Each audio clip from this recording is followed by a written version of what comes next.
Welcome back, everybody. It is the Working Brother and Xoaquin Flores. Welcome back, Flores.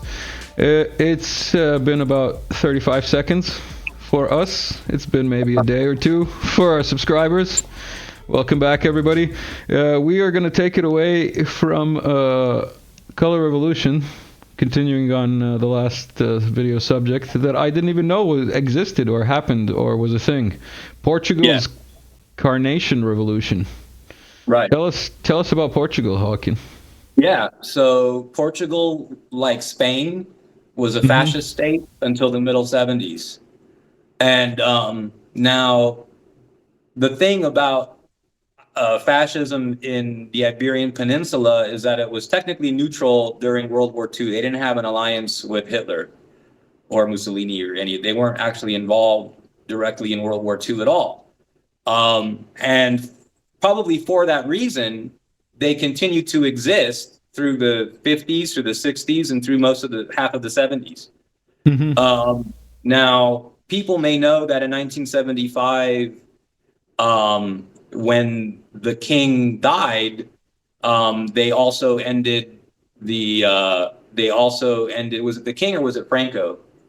When he died, they basically just from the top, from by decree, they ended it. That's it, by decree. But the year before that, there actually was a color revolution in Portugal, which is right next to Spain, that kind of precipitated that. And here we can see that it was I think the English that were primarily involved in this coup. And it was a military coup. This is what I think is so important to understand, is that all color revolutions, even though people aren't presented it that way, to succeed have to be supported by the gendarmerie. Yeah.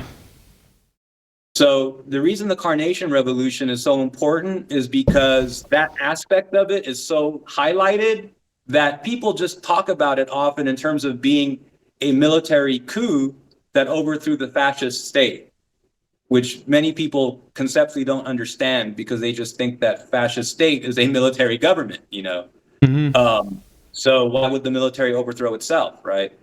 But actually, there were things in both Spain and Portugal's economy under fascism that made it difficult for European and British investment. It made it difficult to basically, use the methods of having a parliament that can pass a resolution that allows some company to buy something from another, to buy some important piece of infrastructure. You see what I mean? Yeah. But in parliamentary systems, people get mad and then they vote those people out, but they don't usually undo the fucking damage that was done. So the only punishment is getting voted out. And that type of, I'm not against or for any systems. I'm just describing trade-offs here. The mechanics, yeah. The mechanics. So you can see, look at this. This is real that you just saw there from the Carnation Revolution. Okay. Yeah. So how was it possible to do this in a fascist state, right? Because that means that you had to, because what you're seeing out in the street, people never, ever manifest organically in a protest, period. There are no historical examples. That's a large claim. That's why I'm making it. Okay. So you're saying that every protest has been funded?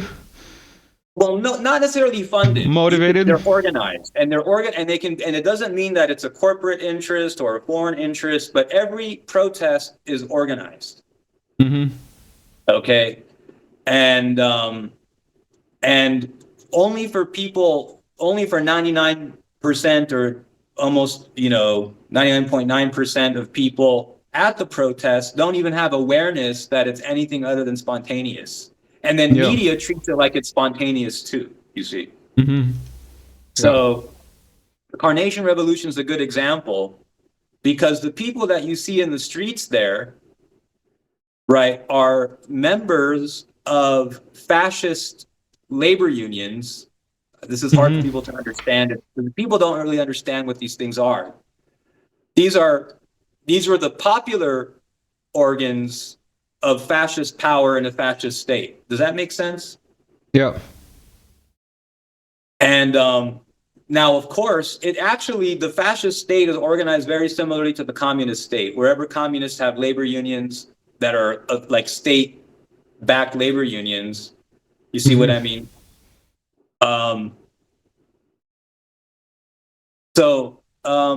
It's a very good example because everyone with eyes can see that it was just the army that seizes power, right? And the carnations refer to the flowers that people threw on the tanks as the tanks rolled through the streets. So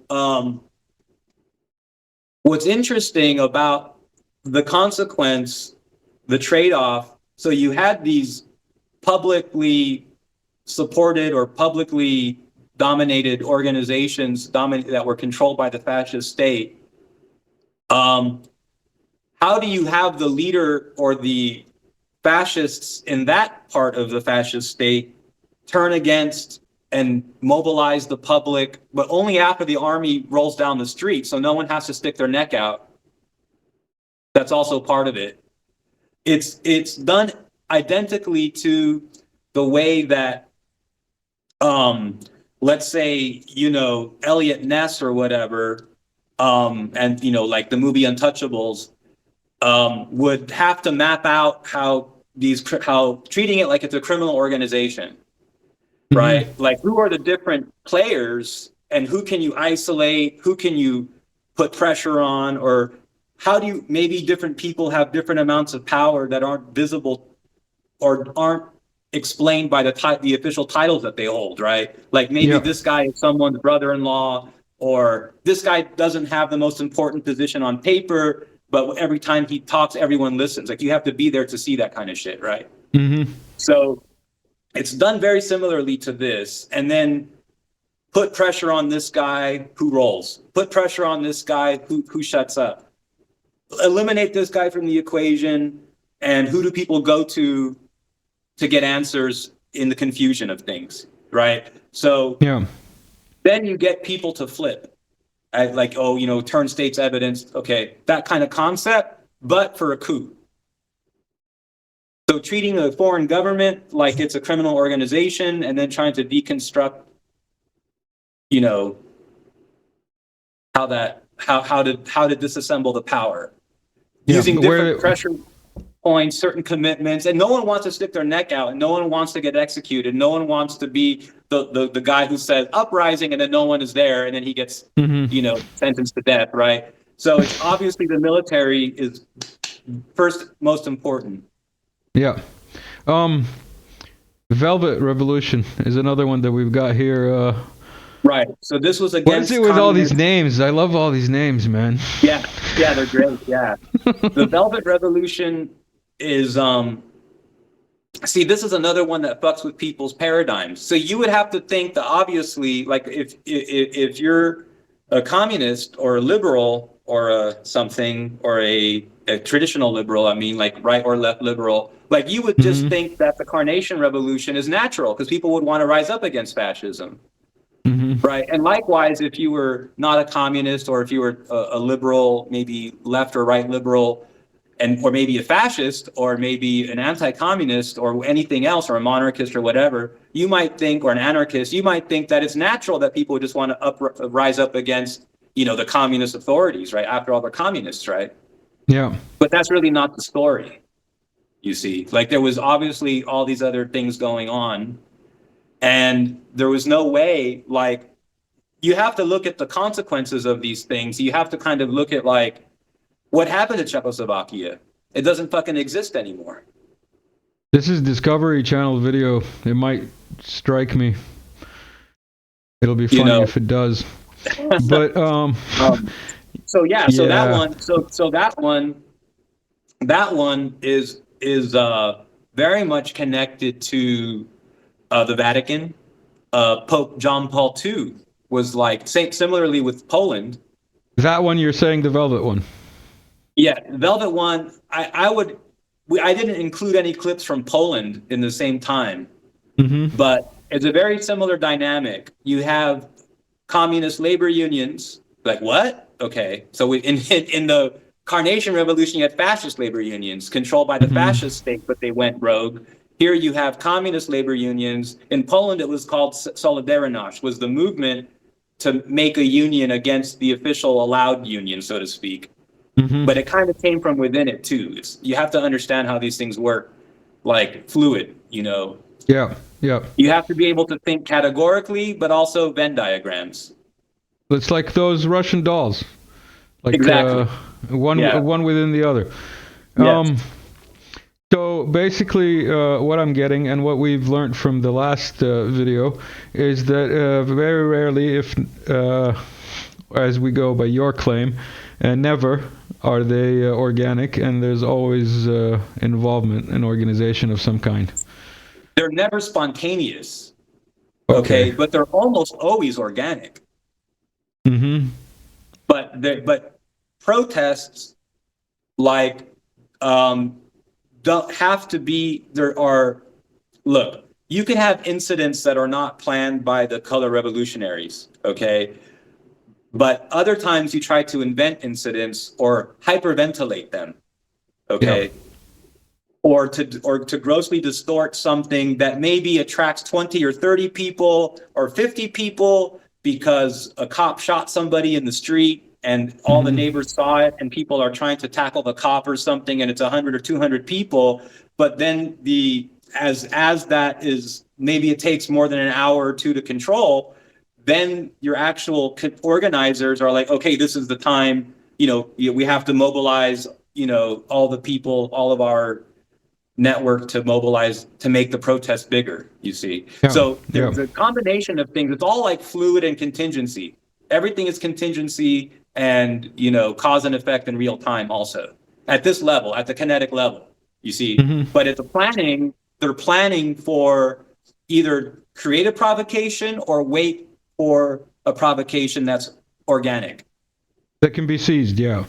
Yes, but to understand, like, people have discontents, right? Like one of the most important formative texts in understanding collective or mass psychology vis-a-vis color revolutions is Freud's work, Civilization and its Discontents. So people have personal problems. They have emotional problems. Usually these stem from parental, okay? And they're reinforced by poor socialization or way that people interact with expectations that they have in society based upon parental expectations. This is usually based in a lack of unconditional love. Okay. Then what happens is what people in their through their process of a stulted or stultified or stunted individuation, they still continue like physically to become adults. And this is many people. This could be like 20, 30% or more, maybe 60%, who knows? But it's a very common thing that people have. Okay. Childhood abuse or problems with socialization at different levels are more common than people know. Anyway, so people take these psychosexual internal things. Oh yeah, because through the process of individuation as an adult, right, you could include some ideas from Jung with anima and animus and their relationship to sex, okay? But this becomes projected and then internalized, or is internalized and then projected, right, as a problem with the government or a problem with society, right? The thing is that there are no perfect societies, so there are real facts, like there are real givens for people to connect to latch on to. And then they're like, this is the reason that I'm fucked up. Yeah. Or I'm not the one that's fucked up, you're fucked up. Like, it's the government that's fucked up. It's the society that's fucked up, right? The truth is that everyone can be fucked up. So civilization as discontents is critical. So people connect the personal to the civilizational. Anyway, so manipulating this or understanding it, mapping out is another dimension of it we won't have time for today, but maybe another time. the more technical, tactical aspect, like I can show you how we can identify people and all this stuff, or also how to foment social movements and how to create issues and frame issues to create narrative. Normally, you latch onto a narrative and then become the dominant voice supporting that narrative, and then you redirect or swerve that narrative. Right? That's narrative jamming. So I talk a lot about that. There's a lot of nuance to the whole color revolution, because like from what I've seen over my lifetime, and now with like this let's say different perspective onto some historical events that I've been, you know, indoctrined to believe were organic or whatever, there's like a spectrum, and it goes from, you know, peaceful protests to like you know, tanks on the streets and military coups like we had in Turkey basically almost happen. Yes, that's right. Well, that's an important thing to say. Yes, just very briefly, like look. Just before you get to it. But hold on, just with the, because what you're saying is important, and just like what you saw with the Carnation Revolution was different because the military was behind it. So this is very critical with Poland, Solidarność, or with the Velvet Revolution in Czechoslovakia. The thing is that like the problems were, it was so easy to do because the state saw its power as being primarily its monopoly over force.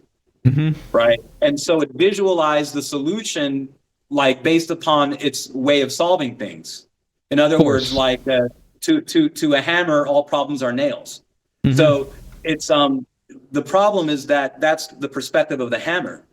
And so these earlier color revolutions don't really require like a planned provocation, because it was pretty much expected and known that the police or the army would be very helpful in creating those provocations for you just through their own stupid practices. Yeah. Is that what happened in Romania? Correct. Yes, and things that Ceausescu's wife said.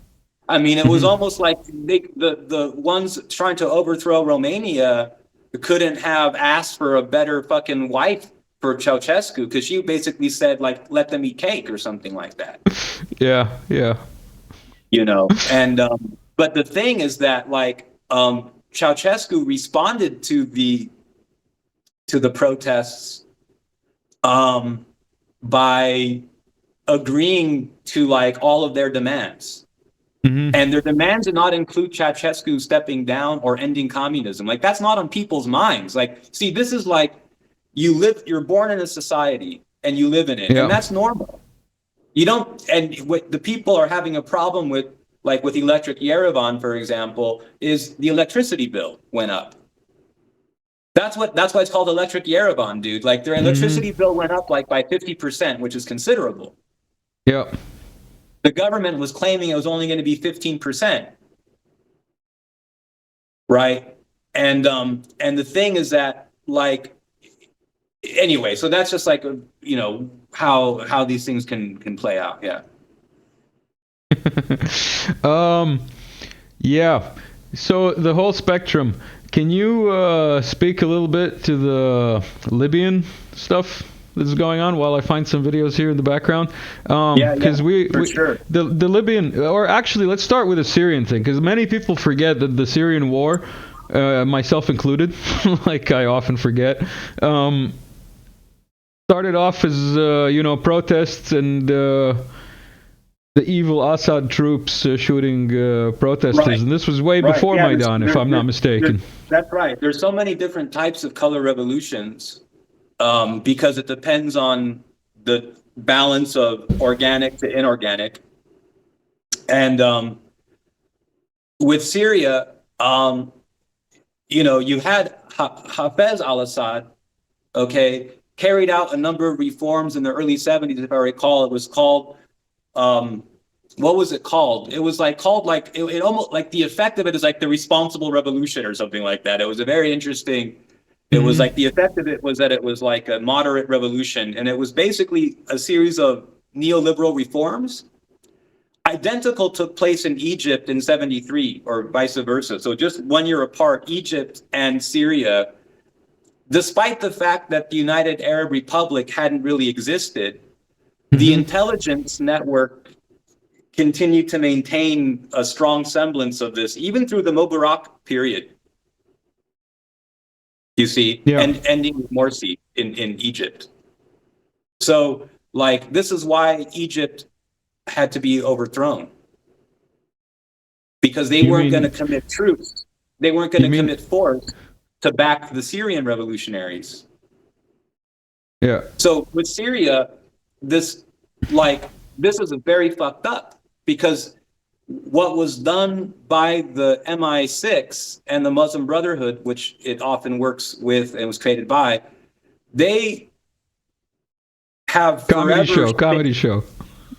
They, as a comedian, I would say that they forever stained any secular Arab government from allowing moderate religious reforms in the society. I have to be pedantic, and you have to define secular, because many people misdefine it these days. So in Syria, as a third world, I guess you would say, fascist state or social nationalist state, had a as a developmental model, right? And they were committed to secularism because they have you have Christians, you have Alawites, you have a majority Sunni in many parts as well, you see. You have, and in the 20th century, the model of organizing in these different countries to build developmental model states, whether they were going to be a military dictatorship that was liberal, whether they were going to be more like a social nationalist kind of fascist state, whether they were going to be more like a Marxist-Leninist state, what they shared in common is there was going to be like one guy in charge, and his political party was going to be in charge. You see what I mean? So that means that you can't be like seen as an ethnic or religious group that's at odds with the rest of society. Now, in fact, the Assad clan was of this Alawite minority, which is a very interesting subsect of arguably Shia Islam, not to be confused, although probably connected to historically Alawites of Turkey, very close to the Syrian border. People will probably be right to say that's the same. They're not Twelvers like the Iranians, but they are Shia, right?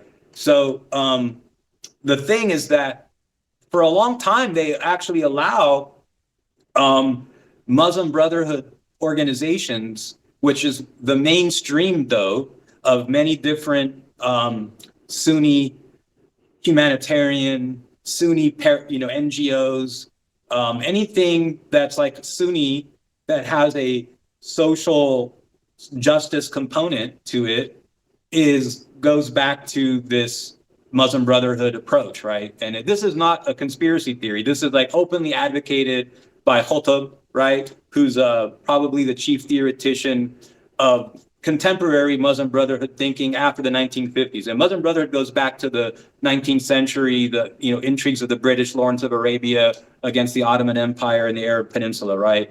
The coming together of the Al Saud, for example, family with the Wahhab religious clan, right? So this is like history. And again, no judgment, just these are the facts. So yes, in Syria, at the moment of crisis, these organizations had been allowed to exist for a long time.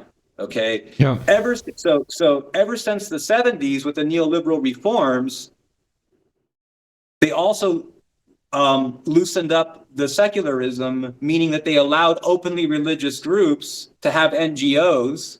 Okay. So as Syria is liberalizing, and as European and American companies are starting to buy things up, in order to qualify for IMF loans, Syria has to allow foreign investment, but they also have to make up for the problem with the taxes right? Because now they have less tax receipts.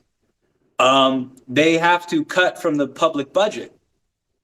So they have to cut from dental, from healthcare, from early childhood development, maybe like mothers with infants, different, retirees, the elderly, the sick, blind, handicapped, whatever, right? Like everyone in society who's not like a, single healthy working age adult, right? Needs some kind of help usually, whether family or NGO, charity, church, or government, right? So the government in Syria allowed these mosques to have a social component that built NGOs. But what was actually, even though you would think, oh, that's great, thank you, Assad, right? What a enlightened autocrat, right? No, they're like, use that liberalization to organize against Assad.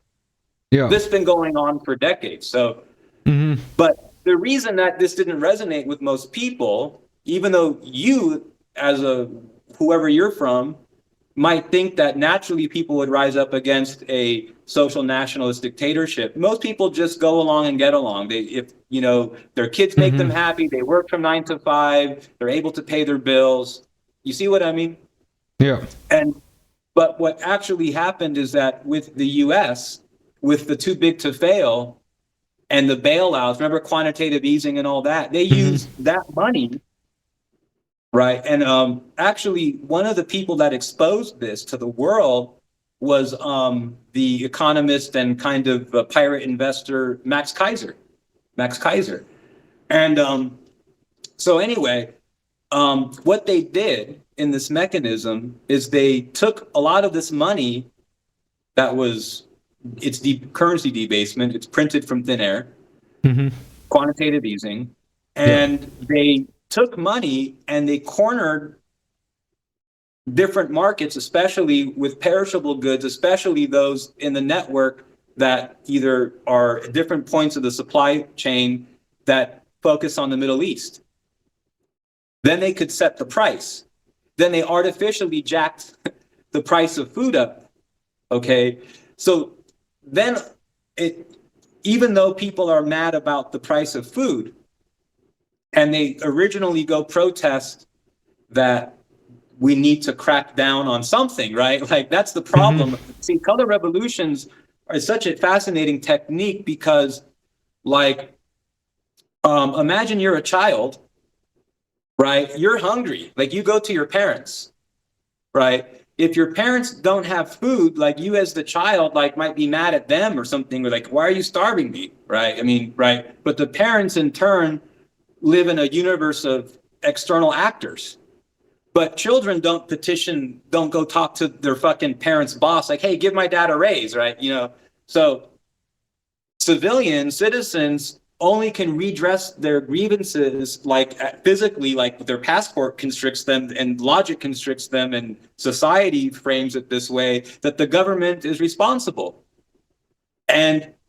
But many times the case is, of course, there's always corruption. Every society has corruption and every society has problems. But when people can't afford to eat, when people see the food prices going way up, that's the most sensitive thing. See, people can get used to anything except hunger. Yeah. And almost any condition people can acclimatize to except hunger. Because that you feel in your gut and you actually get hangry. And when hanger takes over, yeah, when hanger takes over, then fuck burn it down, like, right? So, anyway, so a lot of these were the Arab Spring, and we call that the Arab Spring, is actually now an industry term for the tactic of actually having the color revolution devolve into a failed state. So it's not just the color revolutions in Arab or Muslim countries, because they weren't always Arab. To bring people up to date. Spring, but it took place in Iran also, and it took place in, Arab-speaking countries. Turkey's not Arab-speaking. There was also manifestations there. To like bring people up to date, the original Arab Spring that happened in Egypt, it came out later that there were meetings of Facebook executives and whatnot in New York, if I'm not mistaken, months before, who were, in charge of handling the online stuff with regards to Twitter. the Twitter Arab was Spring. Jack Dorsey in Twitter is a huge collaborator and source of the instability in the Arab Spring in particular. And back then, see, Twitter, people might remember before smartphones, Twitter was almost like an SMS text service that you subscribe to. Like in the early days, like Twitter predates modern smartphones. And Twitter originally is, and the way it's operating in these countries, is operating through like 2G, right? And it's operating through like little Nokia, little Ericsson phones, right? That have like maybe some element of, maybe the screen is color, maybe it's not, you know what I mean? But it's all those old, you know what type of phones I'm talking about. The ones from like 2005, you know? Or earlier, yeah. Or earlier, often a flip phone or something like that. So people actually, so Twitter actually had that service for that type of phone. And those people got those updates, and that was in the same way that people would organize those flash mobs. So the concept of a flash mob is the same concept that was used like in Tahrir Square, for example. But in Syria, to your question, man, like, yeah, like, so they had been opened up the whole time to allow these groups to openly organize. And then when the food prices like doubled and tripled overnight, governments could only subsidize that for too long. And then that creates other market distortions and opens up hoarding and corruption and stuff like that. You see, there's trade-offs, no solutions. So that's the thing. One of the other videos you sent is Iran. And this is Iran long before I knew about protests in Iran, let's put it that way. Yeah, this is the Green Revolution. Right, this is the Green Revolution, so-called green. Why did they choose the color green? No, I'm kidding. What was this? What was this farce? You see they're wearing about? green. See the green there. Well, of course they are. They're Iranians, as in Shiites, as in the green is their color. Like that's like saying it is their color. Yes, it is their color. Yes. That's like saying, look, the Chinese are wearing red. Oh no. But yeah, right, no. Right. What was this about? And what? Like I have no idea what this is about. Educate me and the viewers. There was an election, and you have the traditionalists and you have the reformers, you know, that's all. So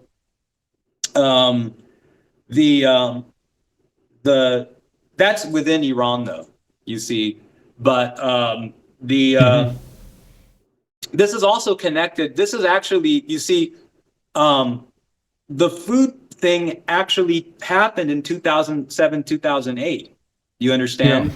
And all of these countries, the other ones like Egypt and Syria, were able to mitigate these because of their relationship to Western markets, and they had access to certain lines of credit through the IMF and et cetera, that allowed them a more headroom to keep the contradictions from piling up like for almost 3 or 4 years. You see, the 2007, 2008 thing, that shit happened instantly with the bailouts and the cornering of the perishable goods market. Okay, that drove the natural food price index, the FAO food price index, over 200, almost 220. So at that number, like in this field and in my domain, like we know that we have lots of literature that at that figure, you will have bread riots or bread protests. It's just like, you know, 1 + 1 = 2, you see. So Iran didn't have this type of headroom. And so they couldn't subsidize for very long. And at the same time, they were having an election. And so people were unhappy with the result. And they also were unhappy with the food prices. And you see, it's very interesting because Iran in 2007, 2008 is nothing like Iran in 1980. You see, like the the social justice component that was kind of social leveling and the ideological commitment of the so-called mullahs to social justice had kind of been slowly eroding towards a more realism of people in positions of power should aggregate wealth or tend to do that. But that was also connected to Iran's liberalization, which the reformers want more of. You see, so they're mad. They're mad that there are Iranian oligarchs that are, making their money on global markets, actually, right? But that those guys were kind of maybe they think handpicked or only got into that place because they know people in government. See, that's probably true, but that's how the world works, you see. But but people always just imagine that their tree is different from the forest. Yeah. Like corruption is only local. It's never everywhere else in the world as well. Exactly. And as someone who's gone quite a bit around the world, I can assure you that it's global. It's everywhere. Yeah. I wanted to go back to the Libyan story because it is a unique story. Super interesting. This is the fakest one. So Carnation from Portugal is important to understand because the military led it. Libya is important to understand because there were no protests at all. This was actually just a war, and this was separatism of one half of the country, but like 10 people in one, like who represent Cyrenian nationalism or something like this, like anti-Tripoli. They established a second capital in Cyrene, and that's it. And there was no protests. There was no mass movement like this. Like people were literally like selling their last possessions and traveling through the Sahara Desert to be a migrant worker in Libya. Yeah. Like the entire African explosion and crisis that you see in the Balkans and in Spain and in Italy and in Europe of African migrants. This is because of Libya being destroyed. Yeah. Yeah. Because by design. Millions, because by design. By design. And it's blowback, but it's profitable blowback. And by design. And when we say that there were no protests in Libya, we might want to clarify. Like 100 people. You had you had organized protests. There's more than that. No. You had organizer protests. You know what? Okay. So you need about let me hold on here. You need about 10 organizers for 1,000 people, roughly. Okay. So, but you have hundreds of people that would be organizers in Libya if there was a social foundation for a mass protest movement. Yeah. Okay. But the network, like the globalist or the Sorosian or whatever you want to call it, network to make the regime change in Libya, of course, had supporters, but it wasn't the masses. So all what you see with like 200 people, like those are directly the Sunni extremists. Like those are directly the Sunni extremists.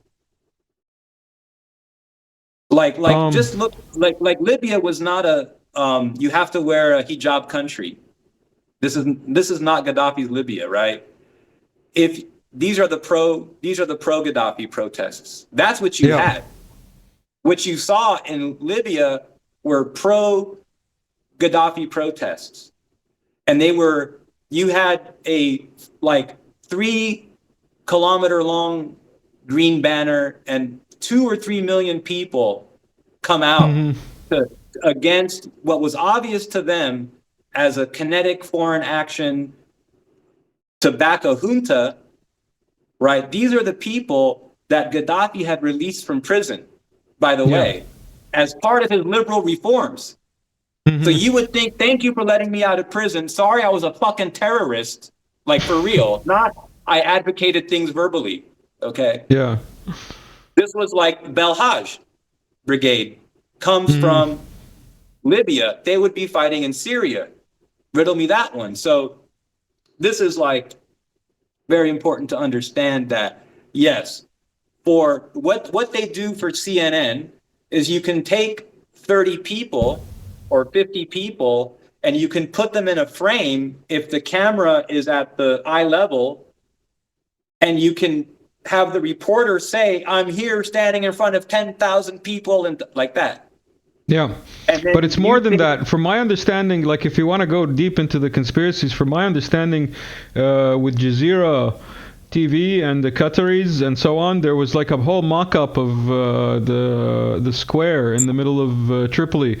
There was like built up somewhere in the desert in Qatar and used as a set. Yes, this was a psychological operation of the MI6 and the Al Thani dynasty, which runs from Qatar. They're the ones that control Al Jazeera. So Al Jazeera, which is a TV studio, as if making a, Arab wood movie, like made a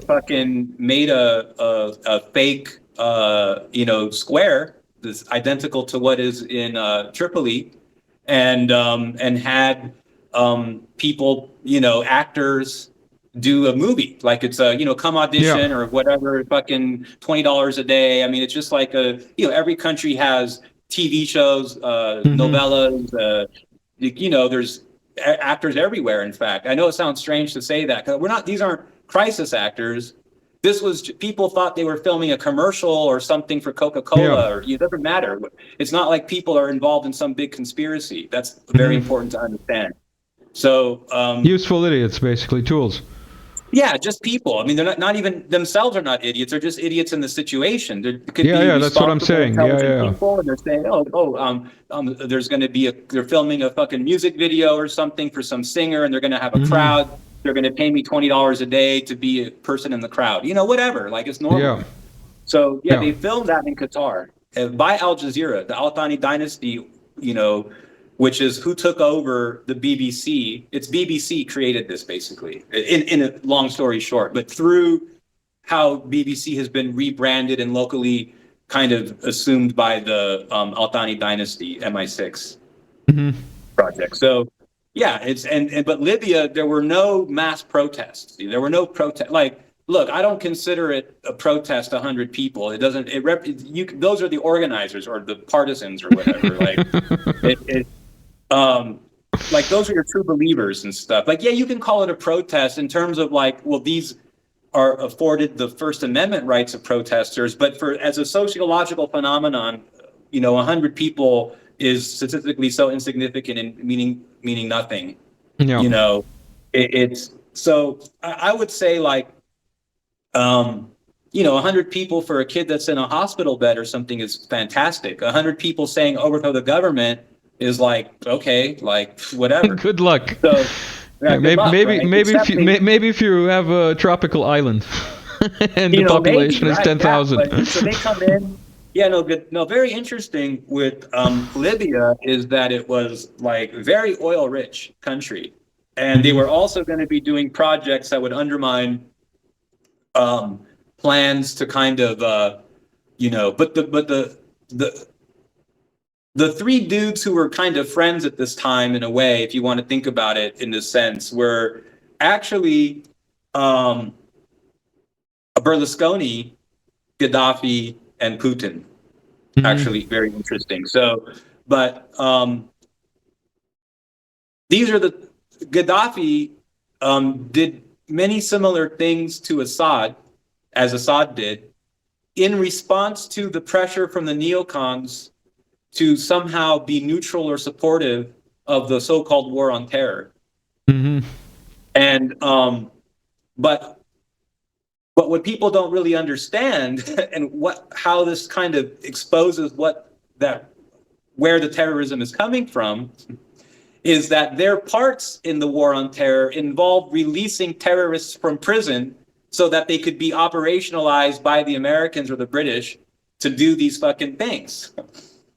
No comment. It's good this is a comedy show. Otherwise people would think you're fucking crazy. These are all jokes that I'm telling, by the way. And none of this is reality.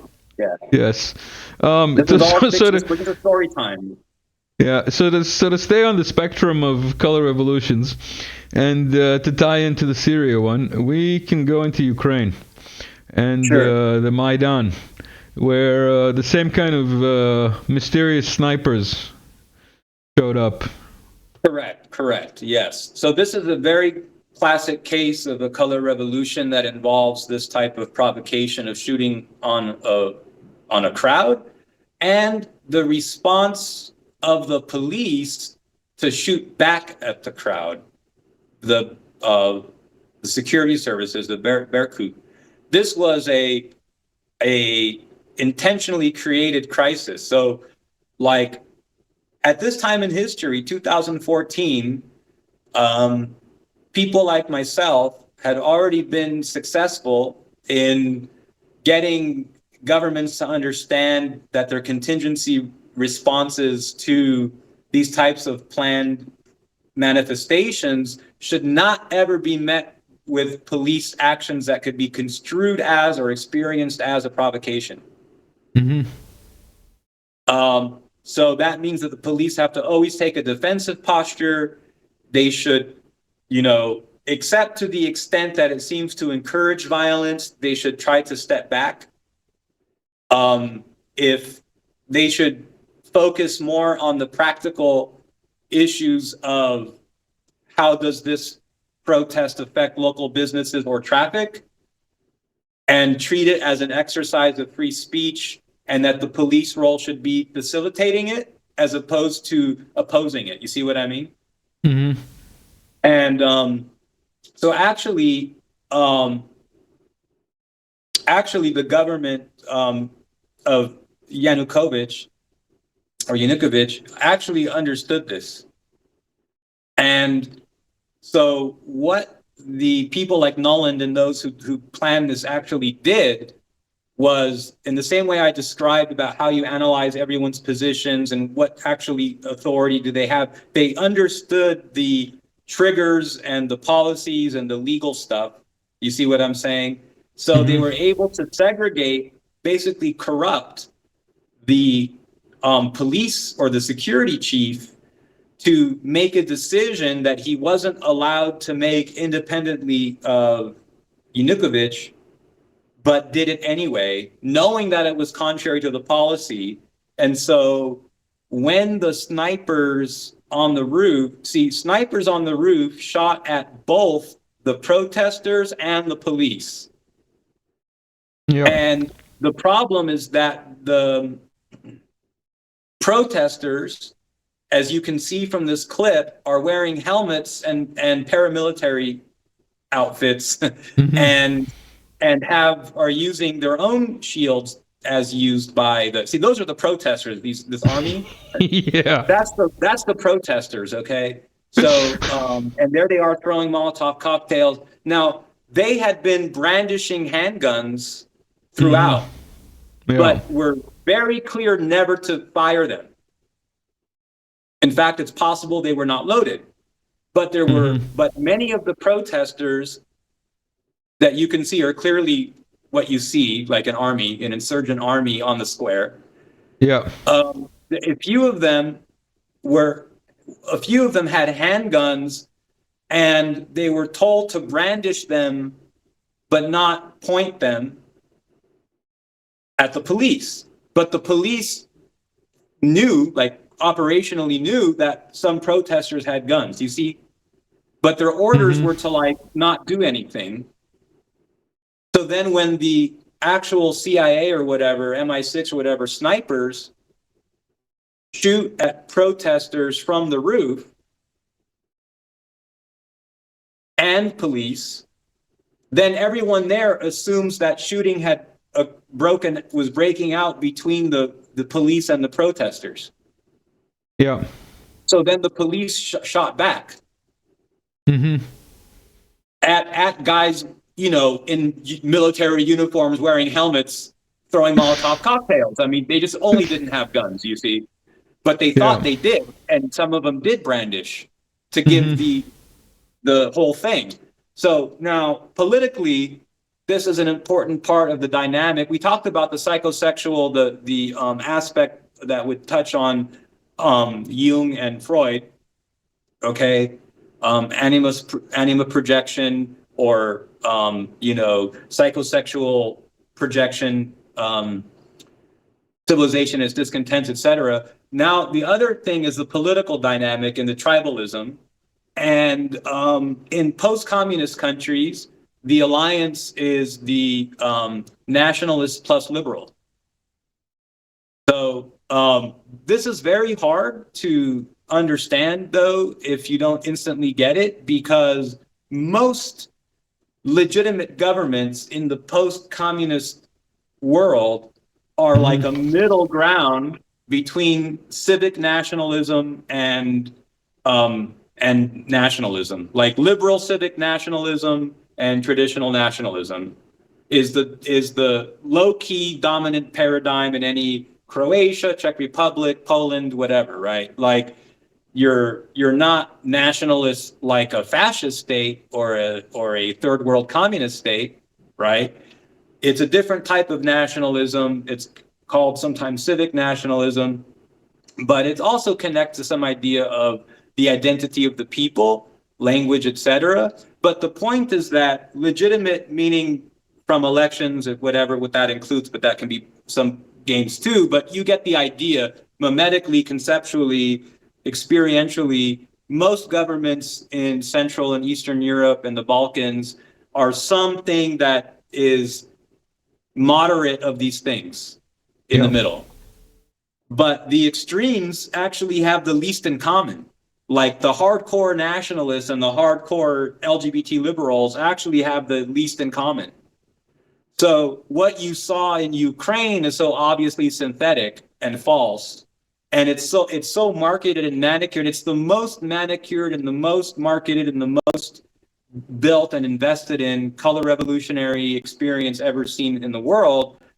Maybe more so than Poland and Solidarność even. I would say even more so, because this one is aimed at, could go in the direction of a failed state, become an Arab Spring, could go, there's so many opportunities, and $5 billion of public congressional funds financing that, and maybe 2, 3, 4 times that in black budget, NGO, etc.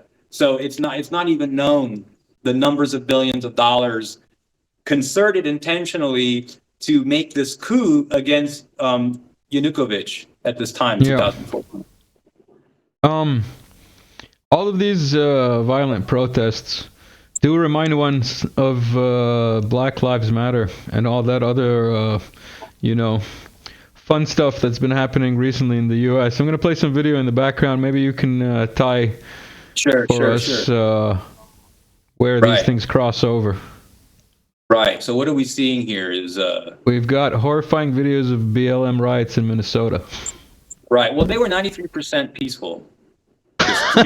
Mostly peaceful. Yeah. That's what they were described as. Is this a color revolution?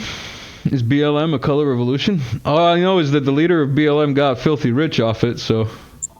Well, look, Antifa and the Antifa BLM was like, if a coup must be foreign in origin, then it would not be a color revolution. But if it's just a coup that is justified by some popular uprising, like the French Revolution wasn't foreign per se. I mean, the Rothschilds in France were, a different branch than the Rothschilds in the UK, et cetera. And, but to the extent, whatever one would argue about the relationship between either the Jacobins to any foreign group or Napoleon to any foreign group, there's a lot of literature out there about it, but the French Revolution is so important because it also sets the stage of this whole ether that we're talking about. You see what I mean? And we're all in this ether. Like all of us like are in the ether of, well, yeah, rights, democracy, right? Like constitutions, we don't want to be ruled by a king, right? This is all like a culture of the French Revolution, like flowing forward. So I'm not calling it inorganic, and I'm not, you see what I'm saying? It's very Yeah. complex. Like you almost have to dispute your whole reality if you take it this far. But anyway, like you, but in Antifa BLM, um, the this was also connected to a larger project called the Transition Integrity Project, and this is Okay. publicly written about. And this is just the street violence that was being used in media and stuff to justify that Trump is this unpopular leader, right? What's very interesting about these, though, in fact, is that the economic reasons that many people were outraged was, and that even because not everyone is a university student and not everyone's a Yeah. gangbanger and not, you know what I mean? There's a lot of young working class people in the United States. It's a young country, and many of them have difficulties because of the whatever reasons you might ascribe. But the point being that with the lockdowns that were actually done more strongly in Democrat states or in cities that had Democrat mayors, that's where you got the uprisings. So that's really the connection, more than they're mad at Trump or something. Yeah. No one blamed that Trump had created the, the Corona thing or whatever. Like, no, right? So it's very, very interesting. But the Transition Integrity Project involves all these things that you saw in Libya and Syria and everything, because the threat, this is the Kyle Rittenhouse trial. Yeah, well, Right. I was gonna say, what about the Rittenhouse story? This is another aspect of what happened, right? So you had the organization, Our Revolution, which was being financed by the DNC covertly, but not covertly, just covertly in people's public imagination, but actually by the tail of the follow the money, the public disclosure stuff. It's all there in plain English. There's no conspiracy about it. That the Bernie Sanders campaign was the primary conduit through which monies that are going to the DNC or going to Bernie Sanders through Democracy Action and this whole like array of about 100 NGOs that are all connected to Soros's effort to back the DNC, to back the Democrat, to back Biden, right? Soros was 1,000% behind Biden. So and Bloomberg and all of these people, right? They put billions of dollars into this, and the Transition Integrity Project was a threat to the Supreme Court. It was a threat. This was a criminal threat, in my opinion, as a comedian, because they were planning openly. They were saying it verbally, textually, and it was written about this way in the Atlantic, in the New York Times, in the Washington Post. They bragged about it, that they planned to have a secession movement in California, Oregon, and Washington, and New York, and that then they wanted to use that secession to force Trump to step down. Does that make you see what I'm saying? Yeah. Like again, like we discussed at the beginning, they're using the legitimate concerns to astroturf and inject basically their own narrative and their own direction. Right, and they like the legitimate response that young people had to the lockdowns, right?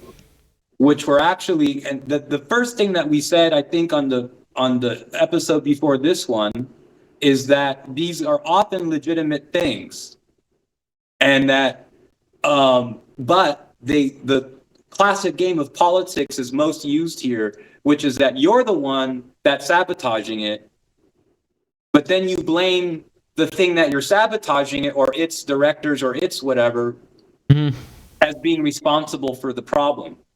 So this is a very clear case of that, where in the cities that did the lockdowns, where young people couldn't go to bars, nightclubs, hang out on the street, curfews were enforced, people lost jobs, restaurants, like think about the jobs that young people have, right? Yeah. Shipping, right? Things shut down. So,